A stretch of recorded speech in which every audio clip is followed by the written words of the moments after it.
Welcome to Tech 4 Climate Insights, the new podcast miniseries by Climate Investors Alliance, formerly known as Startup Basecamp, where we dive into the future of climate solutions. From must-watch startups and key industry exits to inspiring women leaders, top climate events, and essential reads for climate tech professionals, we've got you covered. As you tune in, we invite you to reflect. What area of climate tech are you most curious about? Is it groundbreaking startups, industry-shaping exits, or the key trends driving the future? Hey everyone, and welcome to another deep dive with us. We're really excited to share some seriously cool solutions we've been keeping an eye on in the climate tech space. You know, we always have our running list of startups to watch, but we're doing things a bit differently this time around. Yeah, we are. We're going to be taking a closer look at our picks from February. Oh, nice. And really kind of diving deep into those companies week by week. I like it a little more focused. Exactly. So to guide us, we're using a framework that might sound familiar if you've checked out Project Drawdown. Yeah. For those who haven't heard of them, they basically identify sectors with, the highest potential to reduce emissions. They've got it broken down into 5 main areas: energy, food, agriculture, and land use, but we'll just call that food for short. Yeah, makes sense. Then there's industry, buildings, and transportation. Okay, so get ready. We're about to uncover some seriously game-changing innovations in each of these sectors. Yeah, see if you can pick out which sector speaks to you most as we go along. All right, let's kick things off with February week 1. Sounds good. In the transportation sector, we had Revolve. So picture this. You're running a fleet of vehicles. Yeah. You've got costs, routes, maintenance, the whole 9 yards. Oh, yeah. And going electric sounds fantastic in theory, but the logistics can be a real headache. Where do you even begin? Seriously, it's a lot. And that's where Revolve steps in. Yeah, they realize that companies don't need just another software platform to manage. They need action. Totally. So that's exactly what they provide. Oh, wow. They handle everything: sourcing vehicles, setting up that charging infrastructure, even managing the energy side of things. So they really take care of the whole process. The whole thing. It's a complete solution that takes the guesswork and the stress out of fleet electrification. That's incredible. Makes it so much easier for companies to make the switch. Exactly. And when you add in things like fuel savings and the lower maintenance costs that come with EVs, it really strengthens the business case. It makes perfect sense. Yeah. And it highlights a trend. We're seeing more and more sustainability and good business go hand in hand. Definitely. It's not just about doing good for the planet. It can be good for business too. Absolutely. It's about efficiency and that bottom line. Okay, let's move on to the food sector. Okay. Ever open your fridge and find a container of strawberries that's gone fuzzy? Oh, the worst. It's a bummer, right? Yeah. Well, it turns out that's just a tiny part of a much bigger problem. Food waste. Oh, absolutely. Globally, we waste 1/3 of all the food we produce. It's crazy. It has huge environmental and economic consequences. It really does. And that's where 1/3 is stepping up. So they've got this cool combo of AI and optical sensors that actually predict the shelf life of produce. No way. Yeah. Imagine a grocery store where everything is perfectly fresh because they know exactly how long it'll last. That's what 1/3 is working towards. That is amazing. Yeah. And it's good for everyone. Less waste means more profit for retailers, and we all get fresher food. It's a win-win. It really is. Yeah. Now, switching over to the energy sector, we have EcoPlanet. Yes. A company that's focused on making energy management simpler for small businesses. Because, let's be honest, trying to keep up with all those energy regulations and procurement processes, it's a lot, especially if you don't have a dedicated team for that. Yeah, it can be a nightmare. Totally agree. But EcoPlanet takes on that challenge with their AI-powered platform. Okay, tell me more. So it's basically like having your own personal energy assistant that handles all the complicated stuff. I could use one of those for my home energy bills. Right. So they help you get the best energy rates, make sure you're following regulations. They just make the whole process much easier so businesses can focus on, actually running their business. That's fantastic. And get this, the AI doesn't just manage your energy, it optimizes it. What does that mean? It helps businesses use energy more efficiently and actually cut down how much they use overall. So you're simplifying things and saving money and shrinking your carbon footprint. All at the same time. That's a triple win. Exactly. All right, let's move on to the industry sector. And this one might hit home for some of you. You know that pile of scrap metal you've been meaning to get rid of? Oh, yeah. Well, it turns out that's not just clutter. It's part of a bigger issue. inefficiencies in metal recycling. It's so true. Recycling metal is great for the environment, but it's not always easy or convenient. Exactly. And even when we do recycle, like where does all that scrap actually go? Right. Good point. And that's where Scrappy comes in. They have this awesome on-demand platform that makes recycling metal as simple as, like, ordering food online. Oh, interesting. Yeah, you just schedule a pickup, they come to you, and bam, your scrap metal is gone. You know it's being recycled responsibly. That sounds super convenient. Right. And they even have a tracking system so you can follow your metal's journey from your doorstep to its new life as a recycled product. That's so cool. So you're giving your old stuff a new purpose and helping to reduce the need for new metal, which, has a big impact on the environment. Exactly. Less mining, deforestation, and habitat loss. All right, for our last stop in week 1, we're going to the building sector. All right. Let's talk about heating bills. Uh-oh. Those confusing documents with all the numbers that seem to change every month. Have you ever felt totally clueless about your building's energy use? Oh, yeah, totally. Sometimes it feels like there's nothing you can do to control your energy usage or your bills. Right, like you're powerless. Exactly. Well, that's a feeling QGU is addressing head on. They've created this real-time decarbonization platform for real estate, specifically for optimizing heating systems. Really, how does that work? They give building owners real-time data and insights into their energy use. That way they can make smart decisions and really take control of their consumption. So it's like you're finally seeing where all that energy is going. Exactly. And you can start to figure out how to save money and cut down on emissions. Makes sense. And that's so important when you think about how much CO2 buildings contribute globally. Right. By giving building owners the tools to be more efficient, COEG is helping make individual buildings more sustainable, but also contributing to more sustainable cities and a more sustainable future. So that wraps up our look at week 1. Wow, some really inspiring companies tackling some big challenges there. Definitely. What do you say? Ready for week 2? Hit me with it. Okay. Week 2 of our February roundup. Let's stick with the energy sector for a moment and talk about Airden Energy. Okay. You've probably heard about hydrogen as a clean energy source. Yeah, it's getting a lot of buzz. But one of the big challenges has always been how to store it and move it around. Right. It's one thing to produce it, but getting it where it needs to go safely and efficiently is a whole other story. Exactly, especially if we're talking about using it on a large scale. For sure. Well, Airden Energy has come up with a pretty cool innovation. It's called Liquid Organic Hydrogen Carriers, or LOHCs. LOHCs, okay. Basically, it's a way to trap those hydrogen molecules within a liquid. So it's like turning it into a more manageable fuel. Yeah, making it as easy to handle as gasoline. That's amazing. No more huge pressurized tanks. Exactly. It opens up so many possibilities for using hydrogen. Like what? Think about powering remote areas, providing off-grid energy, or even replacing those diesel generators we see everywhere. Yeah, those are definitely not great for the environment. And from an environmental perspective, it's a win-win. We reduce our reliance on fossil fuels, and we can avoid some of the problems that come with lithium-ion batteries, which people often see as the solution for energy storage. It's like we're finding better solutions all the time. Absolutely. Okay, let's head back to the industry sector. Okay. We've got Cambridge Electric Cement, or CEC. I remember them. You know how we were talking about cement production and those crazy high emissions? Yeah, 8% of global CO2 emissions. It's a lot. Well, CEC is tackling that head-on. How so?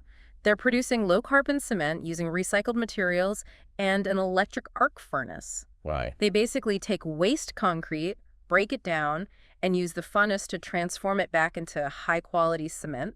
So they're giving old concrete a new purpose. Exactly. It's a great example of circularity in action. So less need to extract new materials, and it keeps concrete out of landfills. It's a win-win. CEC is really leading the way for a more sustainable construction industry. That's fantastic, especially when you consider how much construction is happening globally. Okay, now let's move to transportation. I want to talk about AmpUp. All right, what do they do? Well, have you ever driven an electric vehicle? A few times, yeah. You know how finding a charger can sometimes be a real pain? Oh yeah, range anxiety is one thing, but charger anxiety is a whole other level of stress. Exactly, and that's the problem AmpUp is solving. Interesting. They're not making the chargers themselves, they're creating the software that makes those EV charging networks smarter and easier to use. So they're like the brains behind the operation. You could say that. They bring together drivers, charging station hosts, and fleet operators. Okay, I'm following. Their platform makes it super easy for drivers to find chargers, pay, and track their charging history. Makes sense. What are the people who host the chargers?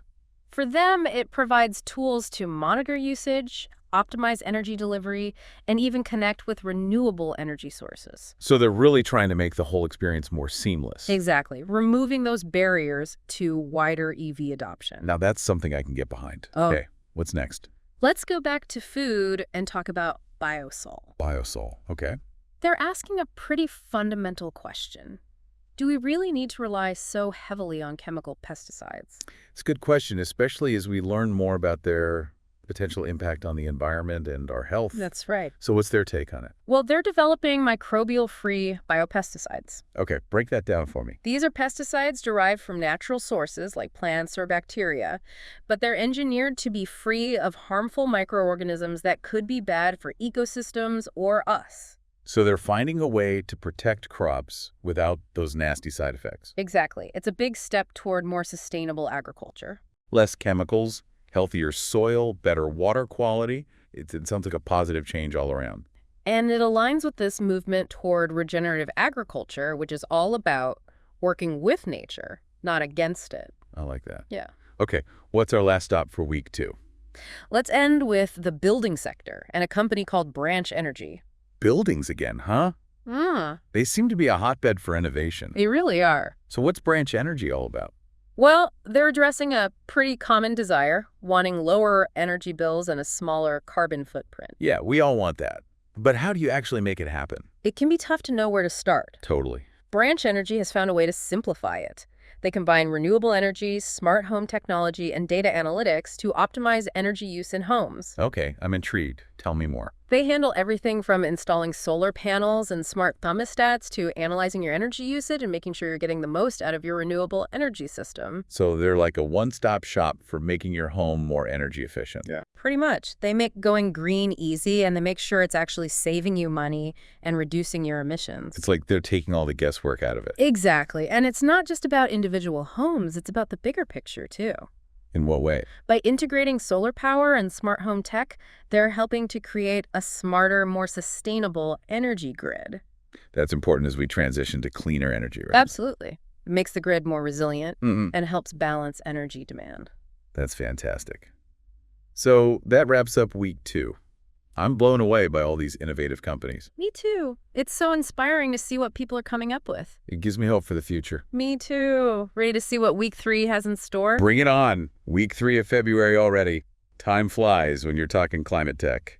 Doesn't it? Yeah. And we're starting with nader beads in the industry sector. Okay, nader beads, what do they do? Let's talk about those tiny plastic microbeads. Oh, yeah. The ones you find in cosmetics and stuff. Exactly. They might seem harmless because they're so small. Right, but they cause big problems, right? Right. Huge. Microplastics are a major source of pollution, especially in our oceans. Because they're so tiny, they can slip through filters and end up in the food chain. It's a bit scary when you think about it. We're only just beginning to understand the long-term impacts of microplastics. Yeah, it's a little unsettling. But that's where nader beads is making a difference. Tell me more. They've created biodegradable cellulose microbeads. So they're plant-based. Yep. They break down naturally in the environment, and they work just as well as plastic. That's fantastic. It seems like such a simple solution. It is, but the impact could be huge. Think about how many products use microbeads. Yeah, it's got to be a lot. Switching to a biodegradable option could really put a dent in plastic pollution. I love it. Simple solutions with big impact. Okay, let's stick with the industry sector for a minute. Yeah. Remember how we were talking about those high emissions from concrete production? Yeah, it's a big problem. Well, C2CA technology is taking a circular approach to that challenge. We've been talking a lot about circularity today. Basically, it's about moving away from that take-make-waste model. Exactly. Closing the loop, using resources more efficiently. Less waste. Exactly. And that's what C2CA is doing with concrete. How so? They upcycle waste concrete into new building materials. So instead of demolishing old buildings and sending that concrete to a landfill, they reuse it. Precisely. It reduces waste. It lessens the demand for new materials. It's a win-win. Less waste, less environmental impact. All right, let's jump over to the energy sector now. Okay, what have we got? Deep fission. Deep fission. I don't think we've talked about them yet. They're taking a fresh look at nuclear energy. That's a topic that always seems to spark debate. Definitely. There are strong opinions on both sides. Concerns about safety, waste disposal. Yeah, all valid concerns. But also, it's hard to ignore the fact that it's carbon-free energy. Right, and that's where deep fission is focusing. They're working with a specific type of reactor called a small modular reactor, or SMR. SMR, okay. They're much smaller than traditional reactors and designed to be placed underground. Underground. That's interesting. It addresses some of those safety concerns and minimizes the impact on the surrounding area. It makes you wonder why we haven't been doing it that way all along. Right. As we try to move away from fossil fuels, it's important to explore every option. SMRs could be a great solution, especially in places where other renewables aren't as feasible. Definitely worth considering. Okay, one more from the industry sector. All right, bring it on. Purifier energy. They're tackling those hard-to-abate sectors. Like what? Shipping, chemical production industries that rely heavily on fossil fuels. Yeah, those are tough ones to decarbonize. Exactly. But Purifier is developing a potential game changer. What is it? They produce green hydrogen and green methanol. Green hydrogen. What makes it green? It's produced using renewable energy, so it's a clean fuel source. And you said green methanol, too. Yeah. These are clean fuels that can replace those fossil fuels in those difficult industries. So could this actually make a real difference? That's what's exciting. They're designing their technology for large-scale deployment. Scaling it up is crucial if we want to see significant impact. All right, for our final company, let's go back to food. Back to food. I like it. What do we got? New School Foods. Okay, what's new at school? They're developing plant-based meat and seafood alternatives. I've been seeing a lot of that lately. Plant-based, everything. It's definitely a growing trend. People are becoming more aware of the impact of their food choices. Yeah, the environmental impact, the ethical concerns. Exactly. And New School Foods is tapping into that. Are they just making burgers and things? They're doing that, but they're also tackling more complex textures and flavors. Like seafood. Their first product is actually a plant-based salmon fillet. Wow, really? How does it taste? Apparently, it's incredibly realistic. They've managed to get that flaky texture and rich salmon flavor. And it's packed with omega-3s and protein. It's pretty impressive. It is. I'm always a little bit skeptical of those meat alternatives, but I'd be curious to try that. Me too. Okay, that wraps up week 3 and our February roundup. Wow, what a journey. So many innovative companies working on incredible solutions. It's really inspiring. It makes you feel optimistic about the future. It does. It shows that we have the potential to create a more sustainable world. We're highlighting these companies, showing what's possible. So if you're interested in learning more about these companies or exploring the full list of startups we're tracking, head over to our website. Don't forget, this is just a snapshot of what's happening in climate tech right now. There are so many innovators out there pushing the boundaries of what's possible. So stay curious, stay engaged, and join us on this journey toward a more sustainable future. Thanks for joining us for this deep dive.